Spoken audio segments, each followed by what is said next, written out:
Calm your mind without chasing dopamine. Your mind is racing again. It's 2 a.m. and you're scrolling through something you won't remember tomorrow. Or it's midday and you can't focus for more than 3 minutes without reaching for your phone. Or you're sitting in silence and the discomfort is so intense you'd do anything to make it stop. So you reach for the thing that always works.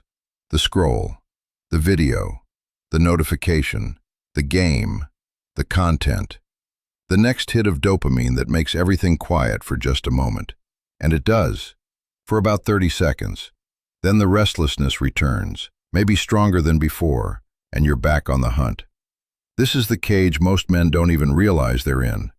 Not addiction in the traditional sense, just a low-grade dependency on constant stimulation. A mind so conditioned to chase the next hit that it's forgotten how to simply be still.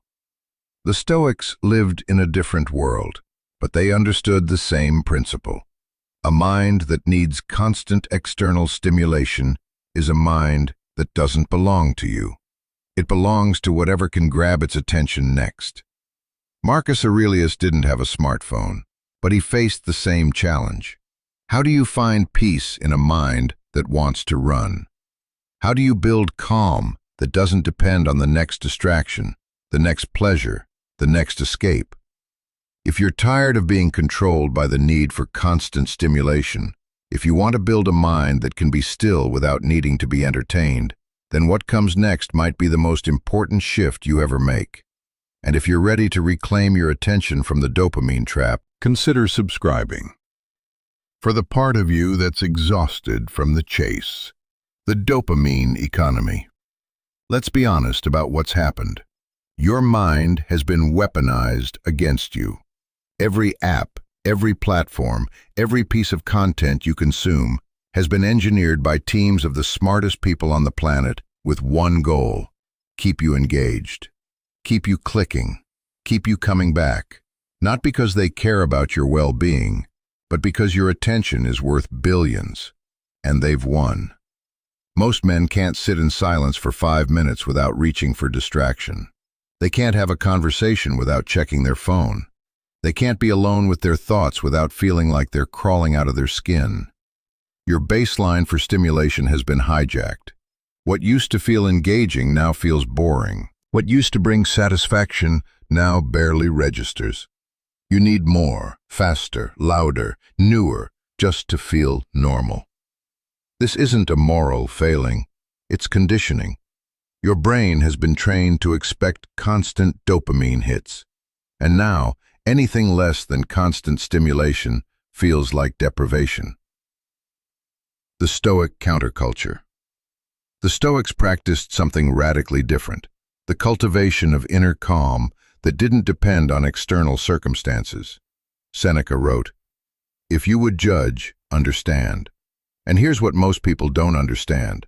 Every time you chase dopamine, you're reinforcing the pattern that makes your mind more restless. Every scroll, every click, every reach for stimulation teaches your brain that discomfort requires immediate relief. You're not calming your mind. You're making it weaker, more dependent, less able to tolerate the very thing you're trying to escape, your own thoughts. But there's another way. Not through more stimulation, better distractions, or optimized dopamine hits. Through building a mind that doesn't need constant entertainment to feel at peace. A mind that can be still, that can sit with itself, that finds calm in presence rather than escape in stimulation. That's what we're building. Not monks, not ascetics, just men who own their attention instead of renting it out to whoever can make the flashiest content. Principle 1. Recognize the dopamine trap. The first step is seeing clearly what's happening. Most men are stuck in the dopamine trap without even realizing it because it's become their normal. You feel restless. You reach for the phone. You get a small hit. The restlessness fades for 30 seconds. Then it returns, maybe stronger, because you didn't actually address what caused it. You just temporarily numbed it. So you reach again, and again, and the cycle deepens. The baseline rises. What used to satisfy you no longer does. You need more to feel the same effect. The mechanism. Dopamine isn't inherently bad. It's your brain's reward chemical, designed to motivate you toward things that help you survive and thrive. The problem is, modern technology has hacked this system. Natural dopamine rewards, completing a task, achieving a goal, genuine connection, physical accomplishment. These require effort and provide lasting satisfaction. Artificial dopamine hits, scrolling, notifications, videos, games, constant novelty. These require no effort and provide fleeting satisfaction that leaves you wanting more. Your brain can't tell the difference between earned reward and manufactured stimulation. It just knows it got the hit, and it wants another one. Epictetus said, "No man is free who is not master of himself." And you're not master of yourself if you need your phone every 5 minutes. If you can't sit through discomfort without reaching for distraction. If your first response to any emotional state is to numb it with stimulation. The practice. For one day, just observe. Don't change anything yet, just notice. How often do you reach for your phone without a specific purpose? What emotion or state triggers the reach? Boredom? Anxiety? Loneliness? How long can you sit in silence before the discomfort becomes unbearable? What are you actually trying to escape when you chase stimulation? Write it down. Track the pattern, because you can't change what you don't see. And most men are operating on autopilot, never realizing they're in the cage. Principle 2. Starve the pattern, feed the calm. Once you see the pattern, the next step is deliberate withdrawal. Not forever, not as punishment, but as recalibration. Your dopamine baseline is too high. Your brain expects constant stimulation. The only way to reset this is through intentional deprivation, temporarily removing the artificial hits so your brain remembers what normal stimulation feels like. The Stoic fast. The Stoics practiced voluntary discomfort regularly, not because they hated pleasure, but because they knew dependency on pleasure makes you weak. Seneca would periodically practice poverty, eating simple food, wearing plain clothes, sleeping on hard surfaces, not as his lifestyle, but as practice. To prove to himself he didn't need luxury to be okay. You need the same practice, but for dopamine. A temporary fast from the things that have been hijacking your attention. Choose a dopamine fast. Start with 24 hours. If that feels impossible, you've proven how dependent you are. Remove social media, entertainment content, YouTube, Netflix, etc. Games, news, mindless scrolling of any kind. Keep only essential communication, calls/texts with actual people you know. Work-related necessities, real-world activities. For 24 hours, live like someone from 2005. Read, walk, think. Sit with yourself. Be bored. The first few hours will be uncomfortable. Your brain will scream for stimulation. You'll feel restless, anxious, like you're missing something important. Sit with it. That discomfort is your brain withdrawing from its dependency. And on the other side of that withdrawal is clarity. After 24 hours, extend it. 3 days, a week. Not forever, but long enough to reset your baseline. Long enough to remember that calm doesn't require constant entertainment. Principle 3. Build tolerance for stillness. The reason you chase dopamine is because you can't tolerate being still. Silence feels threatening. Your own thoughts feel overwhelming. So you run. But stillness is where clarity lives, where creativity emerges, where you actually process what you're feeling instead of constantly numbing it. You have to build tolerance for it, like a muscle. Start small, increase gradually, until stillness becomes your refuge instead of your fear. The training ground. Marcus Aurelius wrote, "Nowhere can man find a quieter or more untroubled retreat than in his own soul." But you can't retreat there if you've never practiced being there. If every moment of potential stillness has been filled with distraction. The practice isn't complicated.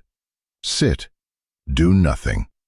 Let your mind be what it is, without trying to fix it, escape it, or entertain it. This sounds simple. It will feel impossible at first. Your mind will race. You'll think of 17 things you should be doing instead. You'll feel like you're wasting time. You're not. You're training, building the capacity to be with yourself without needing external input. The practice.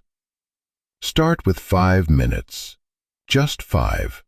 Sit somewhere comfortable, but not so comfortable you'll fall asleep. No phone, no music, no input. Just breathe.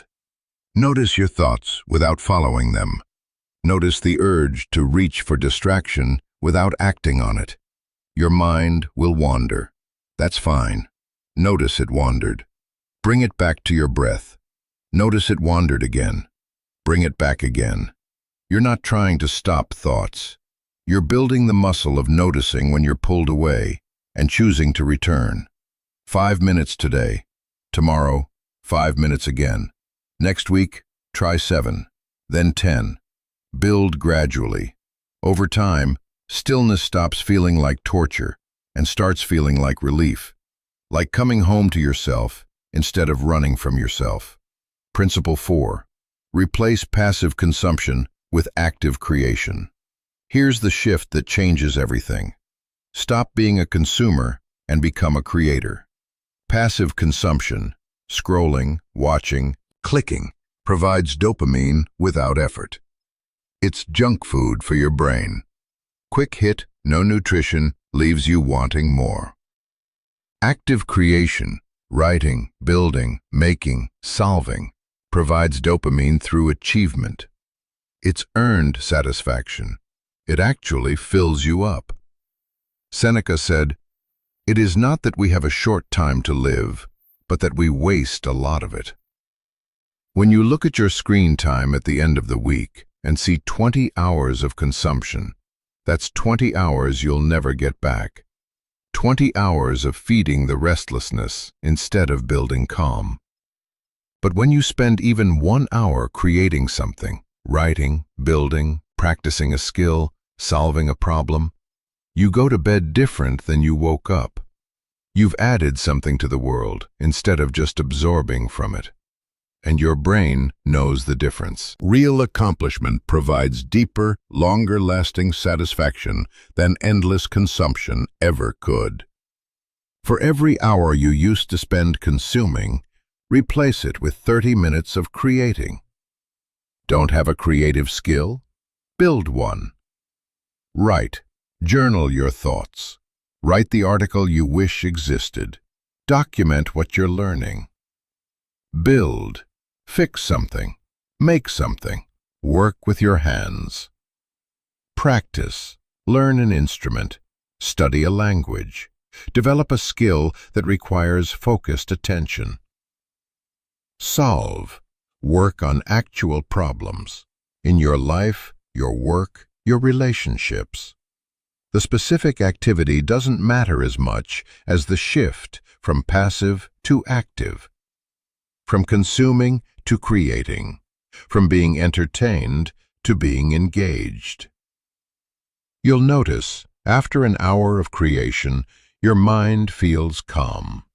After an hour of consumption, it feels more restless. Pay attention to that difference. Principle 5. Cultivate depth over novelty. The dopamine trap thrives on novelty. New content, new stimulation, new hits. Your brain is scanning constantly for what's next, never actually present with what is. Calm comes from the opposite. Depth. Staying with one thing long enough to actually extract value from it. Going deep instead of skimming wide. The attention rebellion. In a world optimized for shallow engagement, deep focus is rebellion. And it's also the path to both mastery and peace. When you go deep, really deep, into one book, one project, one conversation, one activity, time disappears. You enter a state psychologists call flow. And in flow, your mind isn't chasing the next thing because it's fully absorbed in this thing. That absorption is the antidote to restlessness. Epictetus taught, if you want to improve, be content to be thought foolish and stupid. Going deep looks foolish in a culture of constant novelty. Reading one book for a month while others read 20 titles in snippets. Working on one project for weeks while others jump between ideas daily. But depth creates calm. Novelty creates chaos. The practice. Choose one thing to go deep with for the next 30 days. One book. Read it slowly. Take notes. Reflect on it. Let it actually change how you think. One skill. Practice daily, even 15 minutes, but consistent, deep, focused. One project. See it through to completion instead of jumping to the next shiny idea. One relationship. Have real conversations. Go beyond surface level. Build actual intimacy. Resist the urge to switch. When something new catches your attention, write it down for later. But stay with your depth practice. You'll notice, the longer you stay with one thing, the more your mind settles. The less you need novelty to feel engaged. The more you find richness in depth. Principle 6. Establish non-negotiable boundaries. Your environment either supports calm or destroys it. And if you haven't established clear boundaries around dopamine triggers, your environment is destroying it. You need rules, not suggestions, not intentions. Actual boundaries you don't negotiate with yourself about. The Stoic structure. Marcus Aurelius created rules for himself, not because he enjoyed restriction, but because he knew his mind needed structure to stay clear. You need the same. Boundaries that protect your attention from constant invasion, that create space for calm to exist. Without boundaries, you're at the mercy of every notification, every urge, every moment of boredom that triggers the reach for stimulation. The practice. Establish 3 non-negotiable boundaries. Time boundaries. No phone for the first hour after waking. No screens for the last hour before sleep.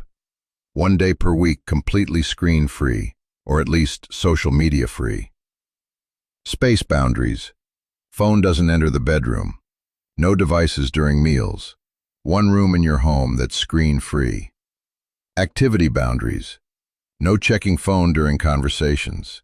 No scrolling while waiting. Be bored instead. No consuming content while doing other activities. Single task instead of multitask. Write them down. Make them visible.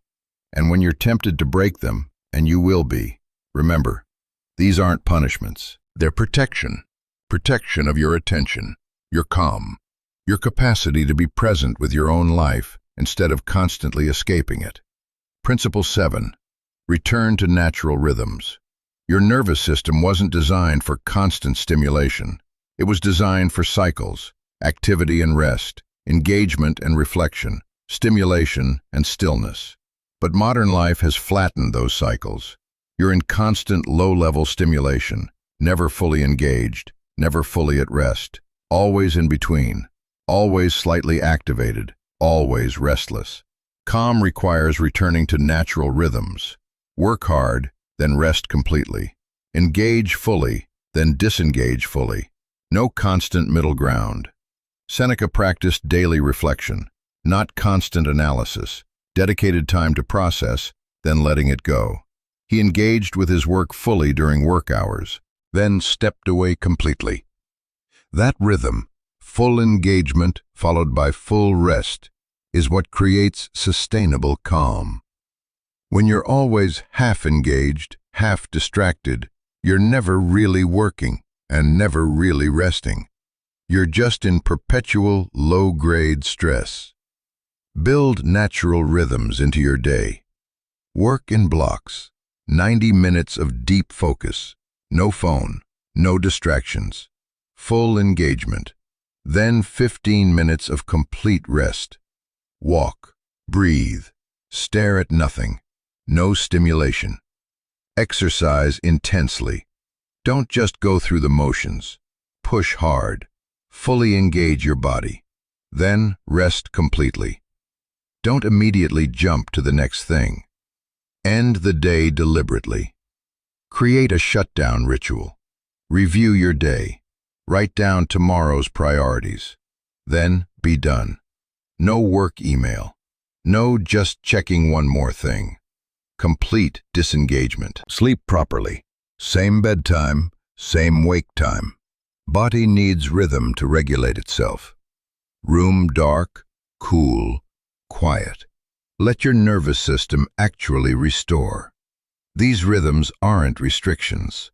They're the framework calm requires to exist. Without them, you're just perpetually activated, perpetually restless, perpetually chasing the next hit to make it stop. Calming your mind without chasing dopamine isn't about becoming a monk. It's about becoming free. Free from needing constant stimulation to feel okay. Free from the anxiety of always needing the next hit.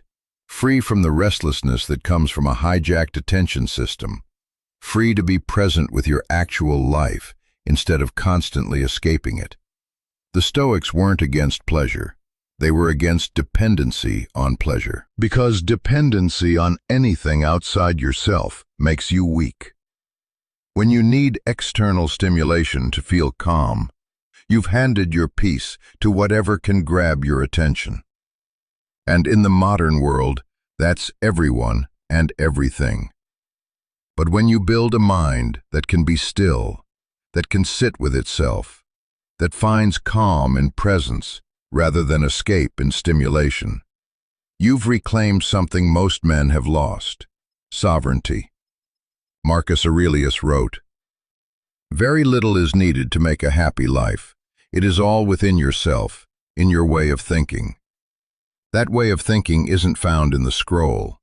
It's found in the stillness you've been avoiding, in the boredom you've been running from, in the silence you've been filling with noise. The path to calm doesn't require more. Better content, smarter apps, optimized dopamine. It requires less. Fewer inputs, more space. Deeper engagement with fewer things. It requires the courage to be bored, to be still, to be with yourself without needing entertainment. And on the other side of that courage is something you've forgotten. Your mind, when not constantly stimulated, naturally settles into calm. You don't have to create peace. You just have to stop destroying it with constant dopamine chasing. So here's the question to carry forward. What are you using dopamine to avoid, and what would you discover if you stopped running? Not to judge yourself, just to see clearly. Because clarity is always the first step. The quiet work you do today, recognizing the trap, building tolerance for stillness, choosing depth over novelty, establishing boundaries, returning to natural rhythms. That's the work that returns your mind to you. Stay focused, stay grounded, and remember, calm isn't something you chase, it's something you stop destroying. Stop chasing dopamine, start building stillness. Your mind will remember how to rest.